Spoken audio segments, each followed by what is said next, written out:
Recording from Loyola University Chicago's Water Tower campus, this is Loyola Sports Radio with myself, Robert Zaglinski, and my partner, Megan Dela Cruz. Welcome into the show.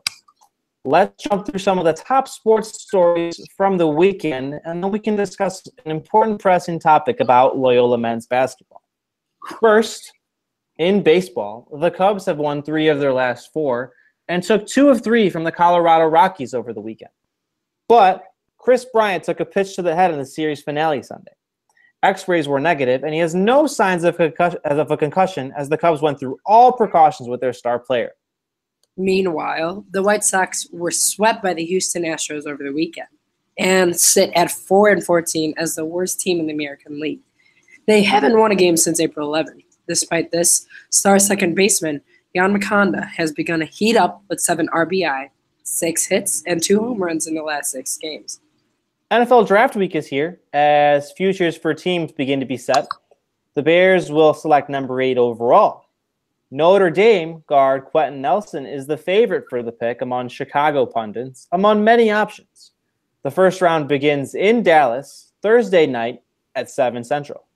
To the NBA, last night the Cleveland Cavaliers evened their series against the Indiana Pacers on the strength of a strong performance of 32 points from LeBron James. Controversy ensued over a late game jump ball that wasn't awarded to Indiana. A pivotal Game 5 is set for Wednesday night.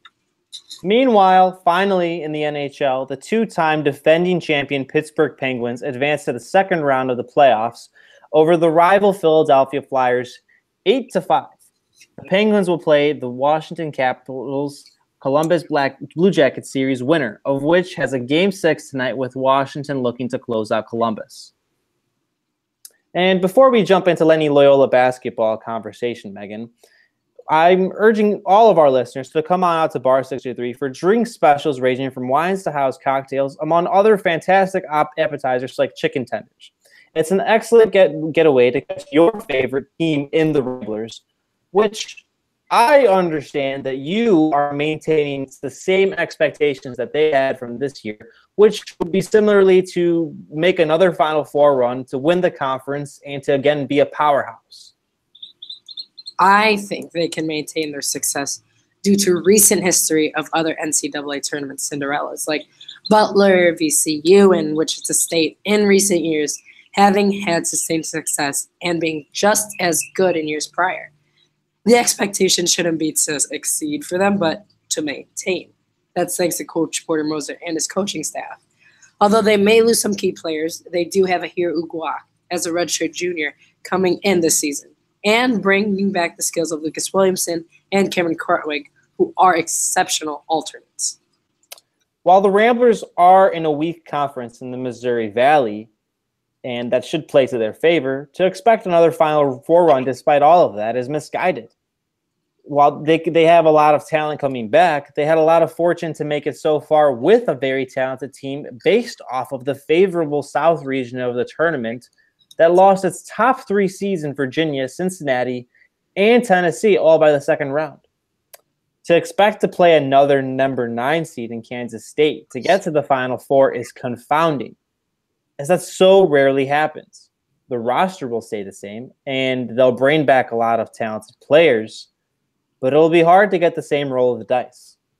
That's a fair point, but the Ramblers are now on the map.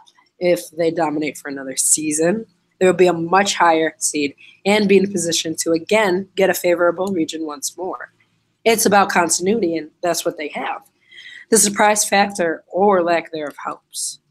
And if the Ramblers are able to maintain what they have now, they have just to get used to their new lineup. Like they played this season with the redshirt junior Marcus Towns, contributing his efforts to the team. Don't count out mentioned crucial players like the soon-to-be sophomores Krutwig and Williamson, or, most importantly, 2017-2018 Conference Player of the Year Clayton Custer, among others, returning to the court. They have the horses to get similar success. Coach Moser will have his hands full to keep his team level-headed, and he's proven to be very good at that, but that doesn't mean they should be any more favored because of their returning lineup. If they're a higher seed, they're only in a worse position because they'll play a better team early on in the tournament. if they play another powerhouse, a more traditional powerhouse like Kentucky or Duke or North Carolina, those teams will understand what they do best, take that away, and then use their superior talent to beat the Ramblers. For as much as the Ramblers have coming back, it's a team that, like I mentioned, didn't have to play any powerhouses with a very good team this year. They're not going to have that same luxury going forward. And the surprise factor is kind of what drove that to this point. That's gone with teams knowing about them. It's less tangible and measurable, sure, but on paper, it's all we have to go on for next year's team in this kind of speculative conversation. Overall, the weight of that pressure is too much to me. They have a huge target on their back now. They might prove to be less focused, or other teams will be more focused on beating them. And for a non-traditional powerhouse like Loyola normally is, that seems very, very, very difficult for me to overcome. They might surprise, though. You never know. That's all well and good, Robert. And they might have Bulldog Ale House to help them through this upcoming season.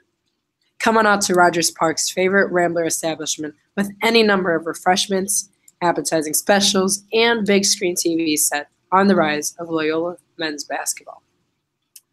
Thanks, Megan. That certainly sounds like a fantastic dining option for any Rambler fans. From Loyola University Chicago's Water Tower campus, this has been Loyola Sports Radio with myself, Robert Zaglinski, and my partner, Megan Dela Cruz. Stay classy, everybody.